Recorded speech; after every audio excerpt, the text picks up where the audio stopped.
देखो बच्चों, आज हम विज्ञान का 13वां अध्याय पढ़ने जा रहे हैं और जिसका विषय है मिट्टी। मिट्टी का इंग्लिश सोल होता है।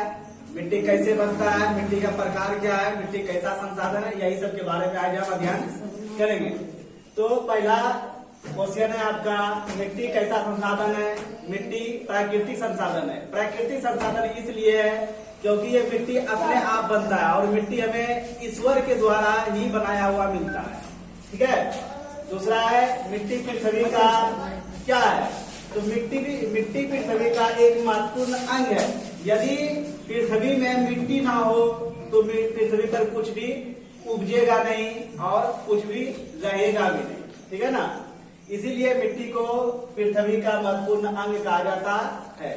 मिट्टी पौधे के लिए कैसे उपयोगी है, तो यह पौधे को उगने के लिए आधार प्रदान करता है। यदि मिट्टी ही ना हो तो पौधा खड़ा नहीं रहेगा, इसलिए इसे पौधे का आधार कहा गया है। किसके लिए मिट्टी अनिवार्य है, कृषि के लिए। यदि मिट्टी ना हो तो उसमें कृषि कार्य संभव नहीं है, इसीलिए मिट्टी कृषि के लिए अनिवार्य संसाधन है। मिट्टी का निर्माण कैसे होता है, मिट्टी पवन, जल और जलवायु की क्रिया से चट्टाने के टूटने से मिट्टी का निर्माण होता है। जब जल और जलवायु और पवन ये सब आपस में क्रिया करते हैं, क्रिया करने के बाद चट्टान टूट जाते हैं, टूट करके भंगुर हो जाते हैं और छोटे छोटे कण में बढ़ जाते हैं। उसके बाद क्या बनता है, मिट्टी बन जाता है। ठीक है। चट्टाने टूटने से मिट्टी का निर्माण कैसे होता है, तो जब दिन में तेज धूप होती है, ठीक है ना, इससे चट्टान पूरा एकदम गर्म हो जाता है और गर्म होने के बाद वो दरार पड़ जाता है। और रात में जब मौसम ठंडा होता है तो उससे दरार में जो पानी घुस जाता है वो पानी जो है जम जाता है, जम करके उसको और फाड़ देता है। ठीक है ना।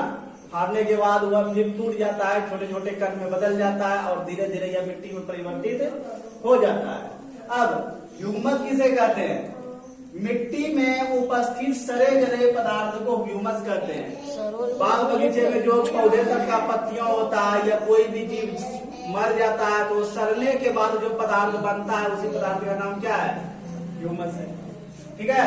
अब अक्षय किसे कहते हैं, चट्टान जब टूटता है और टूट करके जब वो मिट्टी में बदल जाता है, छोटे छोटे कण में बदल जाता है, तो यही बदलने की क्रिया को क्या कहते हैं, अक्षय कहते हैं। ठीक है। अक्षय के कारण ही मिट्टी का निर्माण होता है और मिट्टी एक स्थान से दूसरे स्थान तक जाता है।